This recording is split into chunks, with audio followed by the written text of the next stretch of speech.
에서 18절입니다.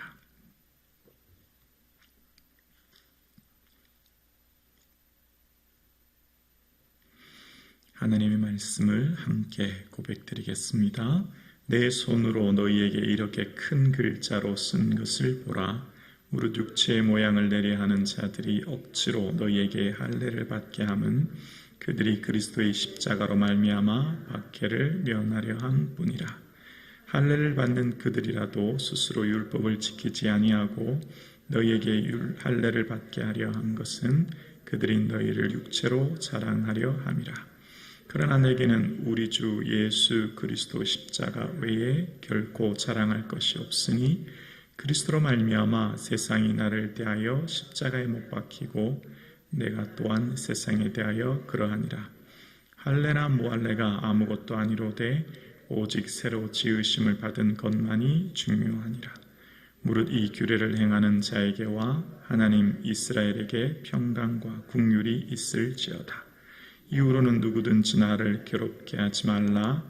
내가 내 몸에 예수의 흔적을 지니고 있노라. 형제들아, 우리 주 예수 그리스도의 은혜가 너희 심령에 있을지어다. 아멘. 오늘 사도 바울은 큰 글자로 너희에게 쓴 것을이라고 11절에 이야기합니다. 내 손으로 너희에게 이렇게 큰 글자로 쓴 것을 보라 라고 이야기하는데요. 이 큰 글자라고 하는 것은 친필로 쓴다라는 의미입니다. 그러니까 지금까지 바울이 어떤 선신서를 쓸 때 누군가에 의해 대필했죠. 로마서 같은 경우에 더둘로처럼 이렇게 대필할 때 더디오죠, 더디오. 대필했던 것처럼. 그러나 이제 바울이 직접 쓰게 되었는데 이렇게 친필로 쓰는 이유는 앞부분 서두에 하지 못한 인사와 함께 강조하려고 하는 것이 있기 때문이었습니다. 그 강조하라는 내용을 보면 12절에 보면 무릇 육체의 모양을 내려 하는 자들이 억지로 너희에게 할례를 받게 함은 그들이 그리스도의 십자가로 말미암아 박해를 면하려 함뿐이니라. 할례를 행하는 사람들은 나는 율법을 잘 지켰다. 나는 율법에서 말하고 있는 모든 할례를 지킴으로 나는 율법을 준수하고 있어 라고 하는 이런 우월의식을 가지게 되죠. 반면에 할례를 행하지 않으면 어떻게 될까요? 비판을 받게 되고 사람들에 의해 배척당하게 되고 심하게 되면 이제 박해를 받는 경우까지 이르게 되죠. 그래서 오늘 본문 12절에 보면 많은 유대인들, 유대주의자들이 할례를 받는 이유는 그저 박해를 면하려 하는 것뿐이라는 거예요. 할례를 행한다고 하는 것은 구체적으로 내가 율법을 잘 지킨다라고 하는 의미인데 실제로 그들의 삶은 율법을 잘 지키지 않은 채 그저 할례만 사람들에게 보이려고만 하는 모습이 있었다라고 하는 것을 이야기합니다. 13절인데요. 할례를 받는 그들이라도 스스로 율법을 지키지 아니하고 너희에게 할례를 받게 하려는 것은 그들이 너희의 육체로 자랑하려 함이라. 율법을 스스로 율법을 지키지 아니하고 율법에 나타난 모든 것을 지키려고 행하지 아니하고 그저 남들에게 보여지는 외형적인 그저 표표를 조금 자름으로 인해서 나는 이처럼 율법을 잘 지킨다라고 하는 것을 자랑하려고 하는 것뿐이었다는 겁니다. 그래서 오늘 사도 바울은 이렇게 얘기합니다. 14절에 밑줄을 그었으면 좋겠습니다. 가장 중요한 구절인데요. 함께 고백할까요? 그러나 내게는 우리 주 예수 그리스도의 십자가 외에 결코 자랑할 것이 없으니 그리스도로 말미암아 세상이 나를 대하여 십자가에 못 박히고 내가 또한 세상에 대하여 그러하니라. 아멘. 예수님을 향해 이렇게 얘기합니다. 주 예수 그리스도. 주 예수 그리스도의 뭐요? 십자가요. 그것 외엔 자랑할 것이 없대요. 명예를 가장 중요시 여기는 유대 사회, 이 로마 사회에서 십자가는 가장 끔찍한 극형이죠. 그러니까 십자가는 노예나 사회적 폭동을 일으킨 자들에게만 처해지는 극형 중의 극형이었습니다. 그런데 이 극형인 십자가를 사도 바울은 자랑한다고 이야기합니다. 예수님께서 지셨고 십자가를 다른 의미로 이야기하면 인간의 모든 행위를 끝내는 것이 십자가입니다. 십자가에서는 차별도 우월도 주장할 수 없습니다. 십자가는 오직 은혜만을 강조하는 곳. 그러니까 율법으로 인해서 내가 어떤 것을 행했다, 나는 이만큼 행하는 자다 라고 할 수 없는 것이 십자가이지요. 그래서 사도 바울이 갈라디아에서 끊임없이 강조하고 있는 것, 자유입니다.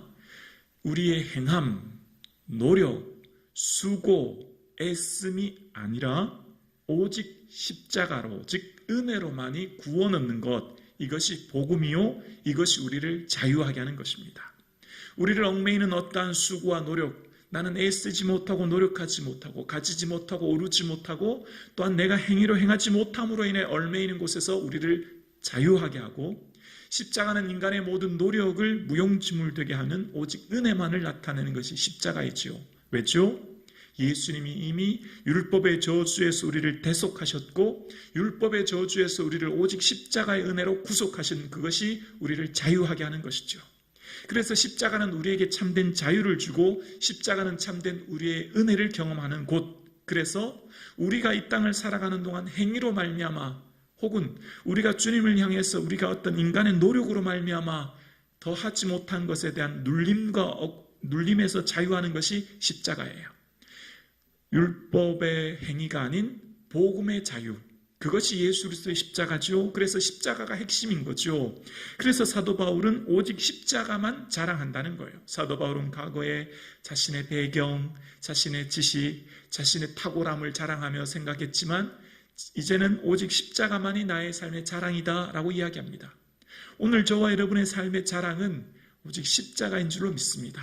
십자가만이 우리의 삶의 참된 자랑인 것은 이 세상에 주어진 우리의 모든 삶을 결국 은혜로만 살아가는 존재인 거예요. 우리의 정체성은 은혜예요. 우리의 전체성은 능력이 결코 아닌 것이죠. 그래서 사도 바울은 십자가만이 자랑이 되고 그 십자가의 삶을 살아가는 우리의 삶이 이제 예수 그리스도로 말미암아 세상이 나에 대해서 십자가에 못 박게 되었다는 거예요. 나는 이제 십자가 안에 완전히 죽은 자라는 거예요. 내가 그리스도와 함께 십자가에 못 박혔나니 예수님께서 십자가에 죽으실 때 나도 이제 죽게 되었고 예수님께서 십자가에 죽으심으로 정과 욕심이 십자가에 못 박혔고 그래서 나는 온전히 예수님 안에 죽어서 예수님 안에 새롭게 태어난 존재. 그래서 15절에 보면 할례나 무할례가 아무것도 아니로되 오직 새로 지으심을 받은 것만이 중요하니라.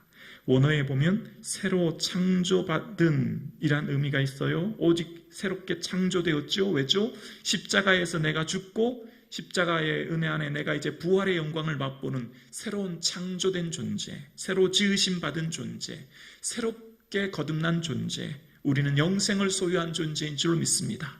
십자가의 은혜로 우리는 영원한 소망, 저 영원한 천국을 가진 존재가 되었고 우리는 새로운 존재로 거듭나게 되었어요. 그래서 이제 과거에 썩어가는 구습을 벗어버리고 예수 그리스도로 말미암아 새롭게 거듭난 삶을 살게 되었다는 거예요.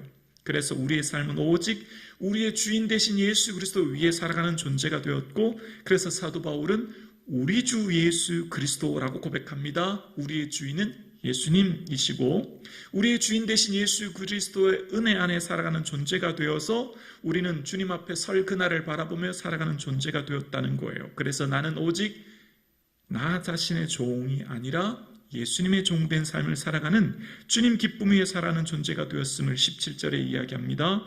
이후로는 누구든지 나를 괴롭게 하지 말라. 내가 내 몸에 예수의 흔적을 지니고 있노라. 스티그마라고 하는 이 흔적, 자국, 낙인이라고 하는 것은 주인이 노예에게 행하는 소유권을 나타낼 때 찍는 낙인입니다. 주인이 이 종에게, 노예에게 찍었던 낙인처럼 사도 바울에게는 예수님의 소유가 되었음을 이야기하는데요. 사도 바울이 예수님의 소유가 되었던 흔적이 뭘까요? 고난이라고 하는 흔적이 있어요. 사도 바울이 지금까지 달려왔던 길, 강의 위험, 강도의 위험, 40에 하나 감한매를 맞고 살 소망까지 끊어진 그 모든 고난, 주를 위해 받는 그 모든 박해, 그 모든 어려움이 흔적이 되었고 이것이 내가 주님의 소유가 되었음을 나타내는 삶의 흔적이 되었음을 이야기합니다. 자, 오늘 본문을 묵상하면 이런 거예요. 여러분, 예수 믿는 것 참 어려울 때가 많아요. 내가 예수 안 믿었으면 이런 고생, 이런 억울함, 이런 상처, 이런 고생 안 해도 돼요. 예수 안 믿었으면 내가 이런 것까지 하지 않아도 되는데 지금 여러분은 예수 믿기 때문에 억울하지만 그렇게 고통받고 있는 거예요. 여러분 예수 믿기 때문에 그 상처받은 거예요. 예수 믿기 때문에 그 희생하는 거예요. 예수 믿기 때문에 그 고난 당하는 거예요. 근데 그게 뭐예요? 예수의 흔적인 거예요. 예수님도 하나님의 뜻을 이 땅에 이루기 위해 십자가 지셨고 하나님의 뜻을 이루기 위해 싫지만 그 흔적을, 그 십자가를 지셨던 것처럼 우리도 이 흔적을 가진 이유는, 내가 그 고난 당하는 이유는 예수 믿기 때문이에요. 이것이 우리의 흔적이에요.